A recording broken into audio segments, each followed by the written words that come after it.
ಪಹಲ್ಗಾಮ್ನಲ್ಲಿ ಉಗ್ರರ ಗುಂಡೇಟಿಗೆ ಉಸಿರು ಚೆಲ್ಲಿದ್ದ ನಮ್ಮ ಕನ್ನಡಿಗರ ಅಂತ್ಯಕ್ರಿಯೆ ಇವತ್ತು ಶಿವಮೊಗ್ಗದ ಮಂಜುನಾಥ್ ಅವರ ಅಂತ್ಯಕ್ರಿಯೆ ಶಿವಮೊಗ್ಗದಲ್ಲೂ ಮತ್ತು ಬೆಂಗಳೂರಿನ ಭರತ್ ಅವರ ಅಂತ್ಯಕ್ರಿಯೆ ಬೆಂಗಳೂರಿನ ಹೆಬ್ಬಾಳ ಚಿತಾಗಾರದಲ್ಲೂ ನೆರವೇರಿಸಲಾಯಿತು.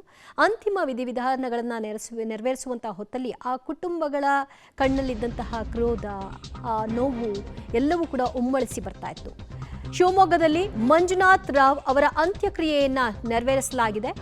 ಬೆಂಗಳೂರಿನಲ್ಲಿ ಭರತ್ ಭೂಷಣ್ ಅಂತ್ಯಕ್ರಿಯೆಯನ್ನ ಅವರ ಕುಟುಂಬಸ್ಥರು ನೆರವೇರಿಸಿದ್ದಾರೆ. ಬಾರದೂರಿಗೆ ಕನಸನ್ನ ಹೊತ್ತ ಭರತ್ ಪ್ರಯಾಣವನ್ನ ಬೆಳೆಸಿದ್ದಾರೆ. ಪುಟ್ಟ ಮಗುವನ್ನ ಎದೆಗವುಚಿ ಪತ್ನಿ ಭಾವುಕ ವಿದಾಯವನ್ನ ಹೇಳಿದ್ದಾರೆ. ಎದೆಮಟ್ಟ ಬೆಳೆದಿದ್ದ ಮಗನನ್ನ ನೆನೆದಂತಹ ತಾಯಿ ಕಣ್ಣೀರಿಟ್ಟಿದ್ದಾರೆ. ಅಂತಿಮ ವಿಧಿವಿಧಾನ ನೆರವೇರಿಸಿದ್ದಾರೆ ಅವರ ಭರತ್ ಅವರ ಅಣ್ಣ ಪ್ರೀತಮ್. ಕಾಶ್ಮೀರದಲ್ಲಿ ಉಗ್ರರ ಗುಂಡೇಟಿಗೆ ಬಲಿಯಾದ ಕನ್ನಡಿಗರ ಅಂತ್ಯಕ್ರಿಯೆಯನ್ನು ಇವತ್ತು ನೆರವೇರಿಸಲಾಯಿತು. ಇವತ್ತು ಬೆಂಗಳೂರಿಗೆ ಕರೆತಂದ ನಂತರದಲ್ಲಿ ಬೆಂಗಳೂರಿನ ಭರತ್ ನಿವಾಸಕ್ಕೆ ಭರತ್ ಅವರ ಮೃತದೇಹವನ್ನು ಕೊಂಡೊಯ್ಯಲಾಯಿತು. ಆನಂತರ ಶಿವಮೊಗ್ಗಕ್ಕೆ ಮಂಜುನಾಥ್ ಅವರ ಮೃತದೇಹವನ್ನು ತೆಗೆದುಕೊಂಡು ಹೋಗಲಾಯಿತು. ಆನಂತರದಲ್ಲಿ ಎಲ್ಲ ಸಾರ್ವಜನಿಕ ದರ್ಶನಕ್ಕೂ ಕೂಡ ವ್ಯವಸ್ಥೆಯನ್ನ ಮಾಡಿದ್ರು. ನಂತರದಲ್ಲಿ ವಿಧಿವಿಧಾನಗಳನ್ನು ಮಂಜುನಾಥ್ ಅವರ ಪಾರ್ಥಿವ ಶರೀರಕ್ಕೆ ಬ್ರಾಹ್ಮಣ ಸಮುದಾಯದ ಸಂಪ್ರದಾಯದಂತೆ ಅಂತ್ಯಕ್ರಿಯೆಯನ್ನು ನೆರವೇರಿಸಿದ್ದಾರೆ.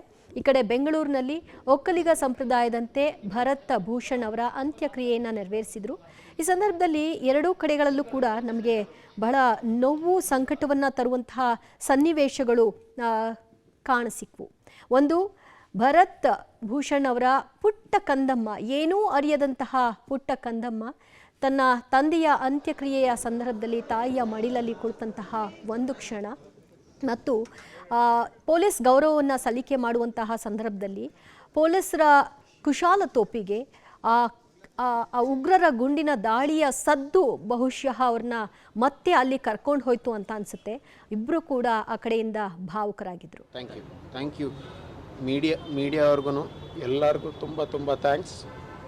ಮತ್ತು ಕರ್ನಾಟಕ ಸರ್ಕಾರ, ಕೇಂದ್ರ ಸರ್ಕಾರ, ಭಾರತದ ಕೇಂದ್ರ ಸರ್ಕಾರ ಎಲ್ಲರಿಗೂ, ನಮ್ಮ ಫ್ಯಾಮಿಲಿ ಕಡೆಯಿಂದ ಎಲ್ಲರಿಗೂ ತುಂಬ ಥ್ಯಾಂಕ್ಸ್. ಆರ್ಮಿ, ಪೊಲೀಸು ಎಲ್ಲರೂ ನಮಗೆ ಸಪೋರ್ಟ್ ಮಾಡಿದ್ದಾರೆ. ಈ ಥರ ಇನ್ನೊಬ್ರಿಗೆ ಆರಬಾರ್ದು. ದಯವಿಟ್ಟು ಈ ಟೆರರಿಸ್ಟ್ಗಳನ್ನೆಲ್ಲ ನಿರ್ನಾಮ ಮಾಡಿಬಿಡಿ. ಅದೊಂದೇ ಒಂದು ಕೋರಿಕೆ. ಭಾರತ್ ಮಾತಾ ಕಿ ಜೈ ಅಷ್ಟೇ. ಭರತ್ ಅವರ ಅಣ್ಣ ಪ್ರೀತಮ್ ಅವರು ಭರತ್ ಅವರ ಅಂತ್ಯಕ್ರಿಯೆಯನ್ನು ನೆರವೇರಿಸಿದ ಬಳಿಕ ಮಾಧ್ಯಮಗಳ ಮುಂದೆ ಕೈ ಮುಗಿದು ಅವರು ಕೇಳಿದ್ದಿಷ್ಟೇ, ಎಲ್ಲರೂ ಕೂಡ ಸಹಕಾರ ಕೊಟ್ಟಿದ್ದೀರಿ, ಧನ್ಯವಾದ. ಆದರೆ ನಾನು ನಮ್ಮ ಮನೆಯ ಸದಸ್ಯನನ್ನು ಕಳ್ಕೊಂಡಂತಹ ಈ ಸಂದರ್ಭದಲ್ಲಿ ಕೇಳ್ಕೊಳ್ಳೋದು ಒಂದೇ, ಇಡೀ ಉಗ್ರರು ಈ ನರಮೇಧವನ್ನು ನಡೆಸಿರುವಂತಹವರು ಅವರುಗಳ ನಿರ್ನಾಮ ಆಗಬೇಕು, ಅದು ಒಂದೇ ನಮ್ಮ ಬಯಕೆ. ಅದನ್ನು ಭಾರತ ಸರ್ಕಾರ ನೆರವೇರಿಸುತ್ತೆ ಅನ್ನುವಂತಹ ಆಶಾಭಾವನೆ ಇದೆ ಅಂತ ಹೇಳೋ ಮೂಲಕವಾಗಿ ಅವರು ನಿರ್ಗಮಿಸಿದ್ದಾರೆ.